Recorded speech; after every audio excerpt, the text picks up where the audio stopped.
Hello, Apps here from Dimp Digital. Welcome to Waffle of the World Cup. This is our first venture into the world of sport, and I think it's safe to say that World Cup fever has struck down some key members of Dimp, so I thought we might as well just dive in and jump in on some of the footy. The plan was to always cover sport and other interests that we've got, so with the World Cup here, with not a lot of gaming going on or film watching going on, this gives us an excuse to get something out to you guys, and if you're not interested in footy, then you can just bin it. This will be quite an infrequent series, which I think will be primarily focused on England's performances. Outside of that, we'll cover the wider news from the tournament as well, but bearing in mind that we've got a keen interest in England mainly, that's where a lot of our focus will be. I'm joined by a regular Dimp contributor. It's Logan. How you doing? I mean, we say regular, but more and more infrequent contributor, but still one of the founding fathers somehow. Yeah, exactly. Yep. And you bloody love football. I bloody love football. Spurs this is my first step into punditry, though. Well, so could it be see how that goes? The new Mark Lawrenson, people are saying already in the Twitter machine. I can hear them concerned. I'm concerned the BBC might snap you up because they usually snap up useless tossers. So the thing is, they do generally evenly share them out. I mean, fucking Glenn Hoddle on ITV, he's getting worse, and they've got Pugach as well, who's bloody dreadful. So I actually think the BBC got the best of a bad bunch, really, by snapping up Loro and fucking Keown. So Martin, that bloody ape. But we digress. I do want to start with England. This is obviously the World Cup itself set in Russia this year, and we might get onto that later on. But England's where our bread is buttered. But I kind of want to go back a couple of years, because around this time 2 years ago, England faced Iceland in the second round of Euro 2016, and they slumped to a 2-1 defeat in what on paper was considered an upset, but perhaps if you'd watched some of the performances, people weren't overly surprised. After that tournament, it felt like that was a new low point. It felt like after, for me anyway, from about 2006 onwards, since Sven went, there was a slow decline in the England's performances, and the golden generation were getting older and shitter, basically. But after that Iceland game, was that a new low for you? And did you even still give a toss about the national team at that point? I think you're right. I think about 10 years ago, I used to love the England games, but I remember we always used to make sure we were down the pub for it. No matter what, we were there watching it. And then slowly since then, I think everyone's just kind of lost a little bit of faith, especially in our group of England. And you think, I'm not going to watch that old shit. And then I think, after that Iceland result, I think we had reached rock bottom. I think it was like, right, we need to reassess ourselves. And it was just a case of seeing Harry Kane taking corners, and you're going, right. But it doesn't. The thing is, though, you're so used to this kind of horse shit going on all the time that you just take it for granted. Like, if that happened at Tottenham, everyone would be going, right, Poch, what are you doing? And it wouldn't happen again. But it was only until the aftermath, and you're like, he's a good striker for a ball. And it's like, well, why is he not in the fucking box then? Why have you stuck him out as far away as you can get? Yeah. But I think, it definitely felt that way, so we had to do something different. Yeah, I think the thing that stung me that I didn't realise at the time was after Capello walks out because of the John Terry situation. Obviously, there's a vacancy a few weeks or months before the World Cup, and I think we all hung our hat on that Sir Harry was going to get it.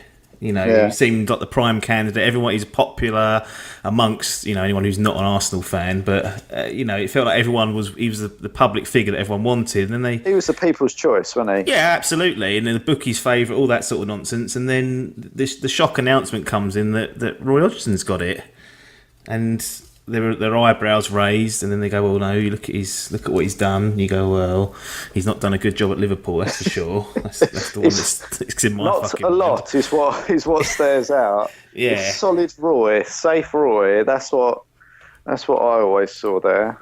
Yeah, and I think in that initial that initial World Cup he got a pass because he inherited Capello's team at that time.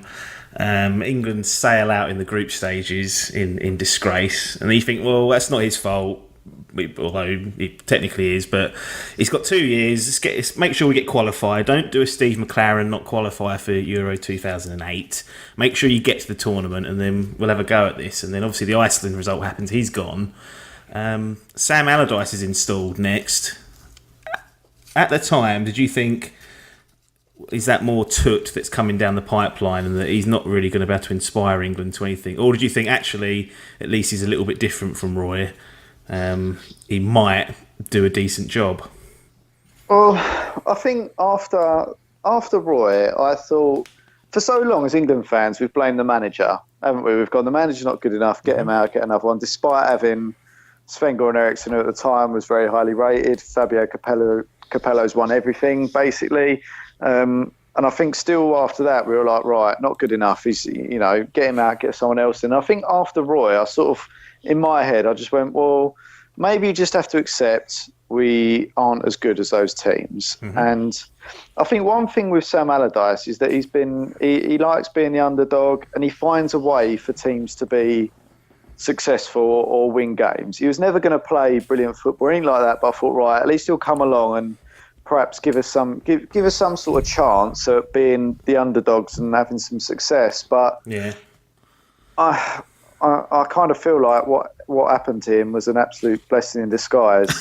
And I hope, well, this might be a bit unfair because maybe we'd be having similar performances under Sam, but I don't think we would have done. And I've been reading some stuff on Gareth Southgate and Steve Holland and stuff, and I could never see Sam Allardyce picking John Stones as a centre-half. I could never see Sam Allardyce putting Kyle Walker as a right-sided centre-half in a back three. Do you know what I mean? I could never see him doing any of that stuff. We'd be playing with bloody Gary Cahill and Long Chris, and we'd be bloody booing it over the top for Vardy to run onto. So it is where it is. But I did kind of think when Sam came along, I thought it made sense. There was a distinct lack of alternatives, and I think he was there. Harry had already dropped down the leagues by then, so his one opportunity had been snatched away under the Hodgson being taken it, so he was no longer a viable candidate. And you're right, there wasn't a lot there at all. I think it was a case of, if I remember rightly, it was a case of Sam was there as the outstanding, as the obvious candidate. I think you then had Gary Monk, who just had maybe one good season with Bournemouth, where everyone was like, he could be a potential England manager. And I think at the time, everyone was saying, oh, Gareth's lurking. And everyone just went, nah, Gareth's a bit boring, isn't he? What does he know? Yeah. He's done nothing. He's at Middlesbrough, done fuck all with it. So he was definitely the... I mean, when that happened, I thought, well, that's probably about right. There is literally no one else for it. No, so Gareth was... It felt like to me, I remember when the appointment was made, I don't know who I wanted, but it wasn't him. It wasn't Gareth. So after Sam fucking blows it and gets caught out by the papers, trying to chuck more bungs around and, gets caught out, 67 days, one game, shortest term in history. You then get the mild-mannered Gareth Southgate, who has been quietly working away on the under-21s. He's been kind of in the FA setup for, 6 years or so. And I thought, what are we doing with that? But I wasn't convinced, in all honesty. I don't think anyone would have been. I think there's a lot of people going, I knew he was always going to be, he'd come good, Gareth. Yeah, it's absolute horseshit. No one was sitting there going, that's a good appointment. I mean, maybe there were some people within the game that went, shrewd appointment that. But to us general public, we were all going, what is that? Well, it was, wasn't it? It was all it was ever going to be. Was what I thought it'd be is maybe a more adventurous version of Roy. I thought he might bring in some youngsters and stuff. I thought he might do that, but what he's actually done with that team's quite incredible, really. Yeah, I mean, there is still time for him to completely blow this. 2 games left in the group stage. It could all derail in the next week or so. But from what I've seen, particularly this tournament, I've been impressed. What did you think of the? I mean, we're going to fast forward now. It's enough of talking about the history of England and whatnot. It's not good if you want the highlights. Yeah. What did you make of the squad that Gareth had actually announced? Because I had a few queries with the likes of Phil Jones lurking in there. And someone like Ruben Loftus-Cheek, who hadn't played an awful lot for Palace and had struggled at Chelsea. But what did you feel was like the overall squad? It's I felt that was a clear determination to bring as many young players in, which can be good or bad. I think what he's tried to do is say. So I think he's been pretty clear. If you've performed for me before and you're part of that core squad, then I want to keep you. He doesn't look like someone generally who just wants to shift players in and out just on form. He obviously wants form players, but he wants a core set of quality players or ones that he builds a team around. And I think what he's tried to do is build more of a club style ethos around the England squad rather than it being very much a selection of individuals. And I think what he's tried to do, by the looks of it, is actually, for something that hasn't really happened, at least in my lifetime, is actually play to our strengths. Yeah. So I read an interesting article from an interview from Steve Holland, who's Gareth Southgate's assistant, and he basically come along and he said, right, we want to play in a certain way, we want to play with the ball on the floor. So what do we need to do that? And he didn't immediately change it. They started out with, I think it was a 4-2-3-1, and at some point, I think the qualifiers, he decided he wanted to try this sort of basically a 3-4-3. And because he knew he wanted to play out from the back. So obviously Longchrist went and he brought in certain central defenders, and it was basically an evolution, and they tried two holding midfielders, didn't feel like they were creating enough chances. Then they tried these two attacking midfielders, and I think it's been a process of evolution since Gareth Southgate took over, to a point where he feels like we're playing to our strengths as a nation, i.e. in the positions that are stronger, we've got our key players playing, and secondly, he's got the right characters there for it as well, and that deserve to be there and want to work and interact right in the dressing room. So I don't think this is the most talented England squad we've ever had. I think a lot of people would realise that, in terms of sort of, there's no outstanding, if you like, technical player, but no, a lot of them aren't mature yet. Oh, that's the thing. They're all still, most of them, relatively early in their careers. There's a couple of old people, but I don't think that any of these players are really the finished article, other than your Ashley Youngs perhaps and your Jamie Vardys. But it appears as though this squad could go to another tournament together, and most of them would be retained if they've still performed well. Yeah, so I think he realised that, look, most good teams build their team around one key player, right? Yeah. So Barcelona, their team is built to get the best out of Messi. Real Madrid is built to get the best out of Ronaldo. Well, Tottenham, for example, you can see that Portugal getting it right, and that Argentina is struggling to get it right. So that's and the way that we've set this up, it looks like it's there to get the best out of Dele Alli and Harry Kane. I think that, to me, looks like the way he set it up. He needed to get those two players in there playing like they did at Spurs, and I think he's realised we need to, with no Harry Kane, we're going to struggle to score goals. So I think it's an encouraging squad. I think there are a few surprises there for me. I was surprised that he took Nick Pope and didn't take Hart. I thought he'd do that, but again, the decision makes sense. That's a good surprise for me, and that's what he's kind of like flushed out, and it's not necessarily the players' fault, but people that perhaps have been involved too heavily in past failed squads don't appear to be making the grade here. They're all relatively undamaged in that sense. I mean, still a handful that are carryovers, but a lot of these players aren't going to be as weathered as like the Rooneys that were there in last tournaments, who have been through sort of 6-7 tournaments and been ridiculed by the media, not performed, and never really had a good run with an England side other than perhaps his first one. So I mean, it's an interesting squad. I remember having definite issues with it, but he's got a system, and he's got the players he wants there that he feels that are going to play best in that system. I think that's something that we haven't had, is a system. Looking at the Roy Hodgson Iceland game, there was no plan there. It was there was nothing, was there? There was no. It was panic stations. At 2-1 down, they couldn't believe that it happened and that there was no way back. And I think that this team, they've got Gareth's at least getting them to play a certain way, and whether that can be successful going forward, we'll find out. But at least they know what they're supposed to be doing. Each player's got a role. Each player's, got a responsibility. Let's move on to the first game, which was against Tunisia. How did you evaluate that particular performance in terms of, A, was it the starting lineup you was expecting, and then B, did they do the job that you wanted them to do? Accepting that the result is what we all wanted, but there is a question around performance and whether that matters as much. Yeah, I think I genuinely think, to a certain extent, our first choice. We've always got to play our first choice in that first game because it's so important. Yeah, and I think that you'd probably. I don't think you could look at that side and change it. I think there was big question marks around the keeper coming up to World Cup, but Jordan Pickford, I think, has been brilliant. He was brilliant for Sunderland. He's brilliant for Everton. He looks like a really good keeper. He's good with the ball at his feet. So I was like, that completely makes sense. I'm not too convinced about Harry Maguire yet. I like him. Cool. He looks a little bit clunky, but he's slow on FIFA, because when I was playing that World Cup mode the other day, I put him in and he made every tackle I needed him to. But I thought if anyone gets in behind him, he's done. He's done. Well, that's the worry, isn't it? But that's why that Kyle Walker's lurking, to make up for that error. Exactly. So I was thinking, I don't know.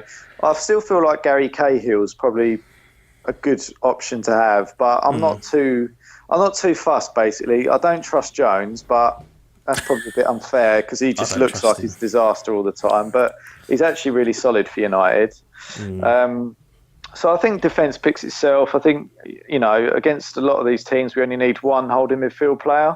Yeah. Jordan Henderson's a good option there, so keep him in there. Ali and Lingard, again, good attacking midfield options. And then Sterling and Kane. I mean, you could argue, can Rashford start or Vardy over Sterling? But Sterling's had such a good season for City, you can't really ignore him. So... Yeah, it was a good lineup. I think it picked itself. As I say, Trippier as well and Young played well both for their clubs this season, so they both start. I think over Alexander-Arnold and Rose. So yeah, I think it made sense to me. There's nothing there I'd particularly change. I'd definitely change it up for Panama, but for Tunisia, made sense. And what did you expect? It's a 2-1 victory, obviously. What I'd consider a soft penalty, even though it was perhaps a little bit careless of Walker. Both our goals come from set pieces, and both are scored by Sir Harry Captain. Was you impressed with what you saw throughout the 90 minutes? Because my view was that we had a very positive start, lapsed a bit in the mid part, and then got the job done eventually, which is what's required. Yeah, I think we don't give Tunisia enough credit. I think the highest rated African team. I don't think they're a bad unit. They look to me to be pretty technically good. I don't think they were amazing. They didn't have much of a goal threat, but they weren't bad technically. They weren't just sort of... They played quite defensively, but they weren't just sort of banks of four and leaving one up top. I think they generally did try to have a go on the counter, but I think the first half, and as St. Gareth Southgate's alluded to as well, is a lot of the teams that we've played recently have struggled to cope with us in the first half and have changed their shape in the second. Yeah, and I think that's what happened with Tunisia, and they did sort of dig in a little bit for the first 20 minutes of that second half, and I think we did struggle at times to really penetrate them, but at the same time, I think one thing that we've always said about England teams is that we don't keep possession that well, and that we don't sort of just try and play it around. We try and force the issue. And I was a bit fucked off with Martin Keown, actually, because he was having a pop. Well, you can't have it both ways. We were recycling the possession from one side to the other, playing it back. And he was like, "Oh, we keep playing it back at the moment." I'm like, "Yeah, but for so many times in the World Cup, we said that we try and force it too often. We don't know when to keep the ball. We don't keep possession enough, and all that sort of stuff. And then when we do it and try and pick our moment, we're being negative." And I was just like, "You're such a prat." I thought that was one of the things that actually impressed me, was our ability to not panic, not just aimlessly lump a ball forward or try a ridiculous ball, but actually to trust our centre-halves to bring it out a bit, to create a bit of room. And I thought we did it pretty well. I mean, don't get me wrong, it's not like, we can't say it was a comfortable victory. It could have been though. That opening 20 minutes, there were chances to score 2-3 goals that were squandered. So it could have been. It could have been comfortable in the early goings, but flapped a couple of chances. It should have been comfortable. It should have been. That penalty was. It was a penalty, but it's just a bit. If it's going for you, you're having it, aren't you? You're not going to complain. If it goes against you, that's a joke. But don't be swinging them arms about, is all I'll say. Yeah, I weren't too. At the time, I was a bit like, that feels a bit soft. But when you actually look at it, you go, well, he's elbowed him in the face. What? Do you know what I mean? It's just, what's that doing there? There's no, and that's the only concern, is that if he's going to try and defend like that, he's not a centre half. He didn't get in front of his man. He let him come round and then elbowed him. It was poor defending. So you can't really moan too much about it, because it was a making of his own doing. But I thought most of the time we played well. We were patient. We kept working, and as you say, we're obviously a threat from set pieces. Tunisia obviously identified that, because they were absolutely grabbing hold of Harry Kane every time they could. They knew that. Mm-hmm. And again, we got it right at the end. I think it was a rewarded victory. Yeah, I'd agree with that. We start to move towards the preparations for Panama. And one thing that's been highlighted in the lead up to this World Cup for England is how their relationship with the media that's gone along with them appears to be much improved from previous years. They feel like they're a lot more open with them. They spent a day at St George's Park with them, getting an interview. Every player of the squad, so all 23 were made available for interviews. During the training and afterwards, they're having darts matches with them, trying to build a bit of rapport. Then we have this incident that happened late last night, where Holland's standing there at the open training session, the first 15 minutes. Someone snapped a team sheet of sorts. It contains the names of all 23 players, so we don't really know what it is, but it would appear to allude to a Rashford replacing a Sterling, an Ali being replaced by a Ruben Loftus-Cheek, and we know Ali's struggling perhaps with an injury, and that's published and whatnot. And to be honest, last night I saw it and I thought, there's no fuss going to be made of that. And then this afternoon, you've had the likes of Gareth Southgate coming out and sort of, taking a bit of a small jab at them, saying that it was just a squad list, it doesn't bother him the slightest. But then he goes on to say that any time, if we were to give the opposition an opportunity of having our team, it's a disadvantage. And this is a quote now. So, of course, our media has to decide if they want to help the team or not.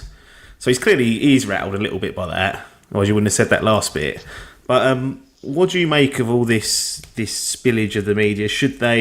Are they within their rights to publish that, or should they take the moral high ground and think, you know what, we're not here to actively help the team, but nor so should we try and sabotage or give any opponents an advantage and keep that sort of information inside the camp?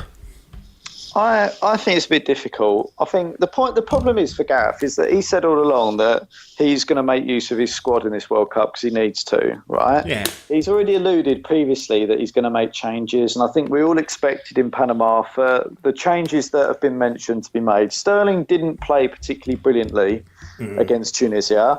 Ali's obviously struggling with a thigh injury, and I think we expected him to possibly even freshen up the fullback positions. Let's make no mistake about it. All the teams, other than probably two, you'd probably class are competent teams, right? Panama and Saudi Arabia are clearly the two weakest teams in the Cup, right? We should be able to freshen that team up, and rightfully so. I don't think Young had a great game. So I think we should. I think, I was at least expecting Loftus-Cheek, Rashford and Rose to come in for Young, Ali and Sterling. I don't think that's the wrong thing to do. And I think, Panama, if they've got any brains about them, would have expected a similar thing. But ultimately, no one knows what the team's going to be. So you still got that element of surprise. Yeah, but I'd say if you gave Panama that the full 11 team sheet 2 years in advance, they should still be rolled over. Like if they had 2 years to prepare. Yeah, exactly. And that's the point. It's like, I can see what he's saying. It's on principle now, isn't it? Because if this was like if it's a knockout game against Argentina or something like that, then the questions would be asked. But I think because it's Panama and because we're expected to win, There's an element of people saying, well, Gareth shouldn't be getting the ump really, but I feel like there should be a principle in that you let them in to the camp, you give them far more access than they've ever had. And perhaps there shouldn't be an expectation to do this, but I do think that leaking things like that or publishing things like that doesn't do us any favours really. And I know they'll say, well, we're there to report the news, and it's like, is Steve Holland's notes of news, is that newsworthy? You know, it's a little bit. Yeah. They're not being funny. A lot of the people that go to that, you would consider gutter, trash, shit media as well. Yeah. Like they write garbage week in, week out. They previously been very negative with the team. This is the first time I've kind of looked on the outside and thought, you know what, the media feel like they're on their side, and it feels like Gareth and some of the team, Walker alluded to this in his press conference as well, saying that we don't expect, but we'd prefer it if you didn't do that because it can upset preparations. Yeah, I think, I don't know whether it's a bit naive from the England guys. I think it's always, you got to remember that they are there to do a job, right? And their job is to provide. And you don't forget there might be some freelancers there as well who are out to sell a story to a paper or whatever it is, looking for something to sell. And if they get that picture, they're going to sell it, and they need to make some money. The morals, then the media aren't moral guardians. They're not going to sit there and go, you know, we want this England team to win, so although I've got a team sheet, I'm not going to share it. They're going to go, hang about, I've got a team sheet here, that'll give us an exclusive. And I think that's a bit naive from us to think that they're going to do any favours. And maybe Gareth felt that because he's given them that little bit more extra access, that they'd respect the team a bit more and maybe not help him out or anything, but not report anything, or, you know, report things with a positive spin. And maybe this is a bit naive, and maybe he feels a bit let down, which is why he's had the pop saying, come on guys, I've let you lot in, and this is how you repay me, sort of thing. You know, I can understand it, but don't be so naive. Don't be walking around with team sheets then. Do you know what I mean? Like, it's just, if I had a load of people around me and I had what I would consider confidential documents, then I would keep them closed away. I wouldn't leave them wide open, especially with technology and lenses and whatnot now. You can zoom in on stuff and see it pretty clearly. So it's like, why is that even there? Why do you need to write shit down on a bit of paper anymore? Like, what are we doing? iPad it. 2018, mate. Isn't it?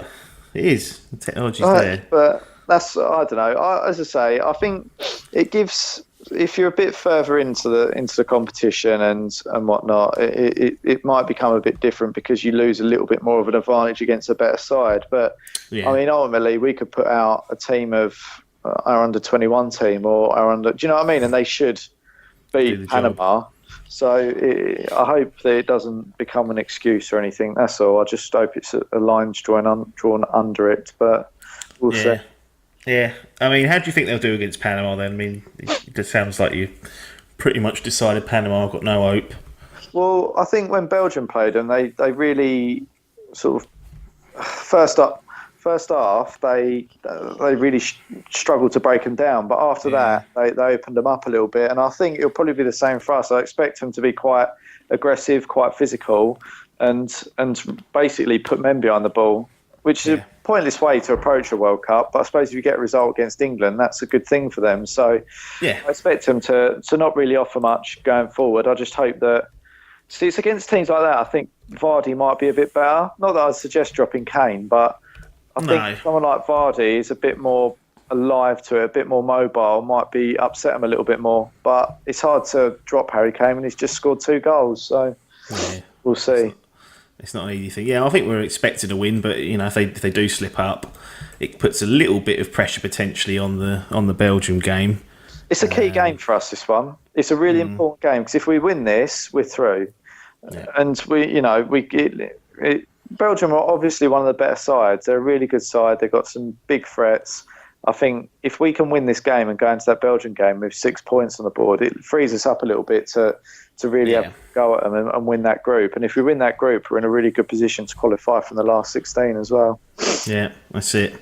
Let's move out of England. That's England covered for a good part then.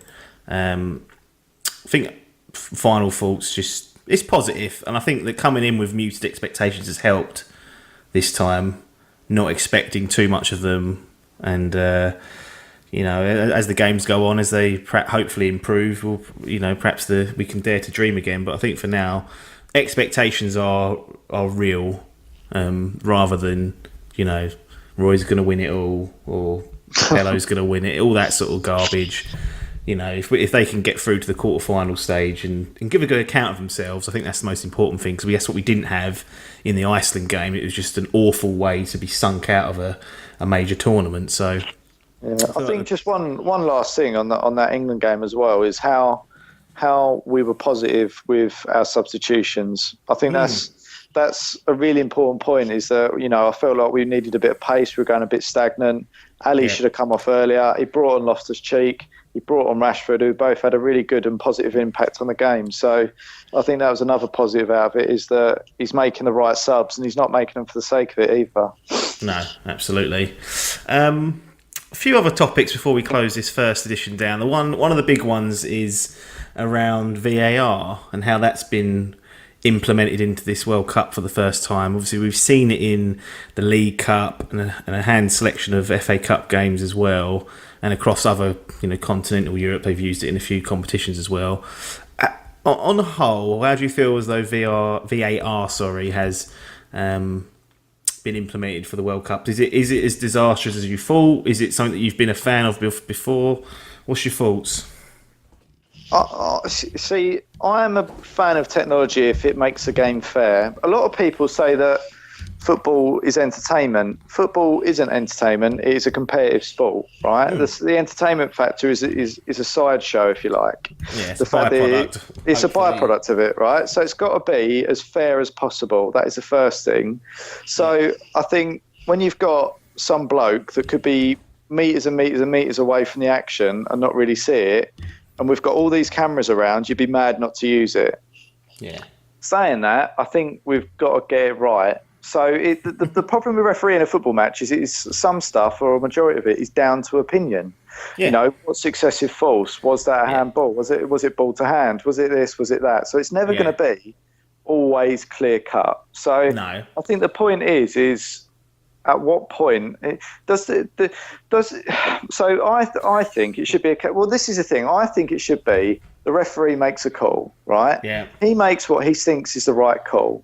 Yeah. Now, there should be someone, part of his team should be sitting there on that VAR screen with the team there going and watching it. And after that, someone he trusts. So, it could be one of his mates, if you like, or someone he works with, whatever it is, like professional. And they're reviewing the same thing. And he'll go in his earpiece after the incident, he'll go, "John, what do you think?" And he goes, quick. And he goes, "Right, well," he thinks, you might want to have a look at that, Alan. And then he goes over and has a look at it. But I think the problem is they feel under such pressure now, the refs, is that because they know that TV's there, they want to double check themselves and they want to have a look. And I think, it won't always yield the right answer because it's down to the referee's interpretation. But I think there needs to be a line drawn under it where they don't just check it just because they think, hang on a minute. No. I think on the whole, it's been used in a restrained way. Like we're not seeing it for every decision, are we? We're seeing it for perhaps a handful a game, post goal to check offsides, any other fouls, things like that. But I feel like it's not slowing the game up as much as it was perhaps when it was used in the UK. I don't know whether the instruction to use it is. All the instruction is when it's a clear and obvious error, not when it's a different interpretation of the on-field referee's opinion. And I think that's the key there. And I think they've generally done a good job. I mean, there's one earlier on with Neymar against Costa Rica. He literally got touched. The defender's arm touched him on the chest. He leant back, stopped, then sort of fell to the ground slowly. It was never a foul in a million years. But in real time, the referee gave the penalty. Yeah. He's obviously then got a bollocking in his ear to go and have a quick look at it. He's gone and had a look at it and gone, actually, no, that's not a penalty, and withdrawn it, which is the right thing to do. But then when you've got things like Harry Kane getting wrestled to the floor, being flat out ignored, and you think... That's what I mean. The consistency's never going to be there, is it? No matter how much technology... If you're going to have people sitting there it's going to be down to interpretation and what people think, and that is the trouble with it. But I think it should be whenever there's a goal or a potential goal incident. Yeah. So as I say, there's a foul, penalty, whatever it might be. I think there should be someone there going, right, has that referee made the right decision, or do I need to go, oi, John, have a look at that. I think you might have fucked it up. Yeah. And I think if it's used in that way, I think for me, I'd rather be sure that they've got it right. So I'd rather the referee be sure that he thinks he's made the right decision than go back to it later and go, and I think it stops things like diving. I think it stops things like, simulation, all that kind of stuff. I think, as you say, comes... Because the reward's not there anymore, potentially. Yeah, because you can't con the ref, because in slow motion it looks like a load of old shit, as you've alluded to. So I think it's always going to be the same. It needs a bedding in period. It needs properly using in proper games to see what works and what doesn't. But it's definitely worth using. It's definitely, crazy not to. Yeah. I don't think it's been the disaster that everyone was predicting either. I think it's been decent. It's been okay. It's not perfect, but it never is going to be. As long as they're getting them offsides right, I think that should have been implemented years ago. Checking if someone's offside or onside during a goal, like that's the easiest thing to check in any game. Penalty incident's obviously going to be a bit murky because it's down to interpretation. But yeah, I'm glad it's not completely broken up the game. Like it seems like anything outside the penalty area, generally they don't use it for. No. It's the inside the penalty, the stuff that typically given a penalty kick or not giving it makes a huge difference. So I guess that's where they've focused it on. Before we close it down, I'll get your prediction on who's going to win it. So we're sort of in the second match days of the groups at the moment. Some are playing. Obviously, England are playing on Sunday. Do you have any tips? Not tips, because we're never going to get this right. But any thoughts on who you feel might win this particular tournament? Because some of the favourites have not performed well at all. I look at the likes of Spain, and you look at the fallout they had with their manager 2 days before the tournament, and their performance against Iran was diabolical. To get away with 3 points there, they were very lucky. But any thoughts as to who might snip this and take it? I think it's a really... It's coming home, Gareth. No.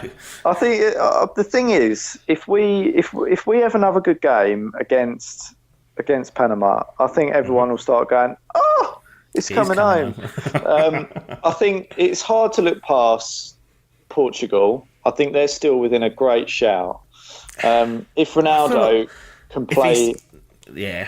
that team, other than Ronaldo. Honestly, I truly believe that Portugal team is absolute garbage, other than Ronnie.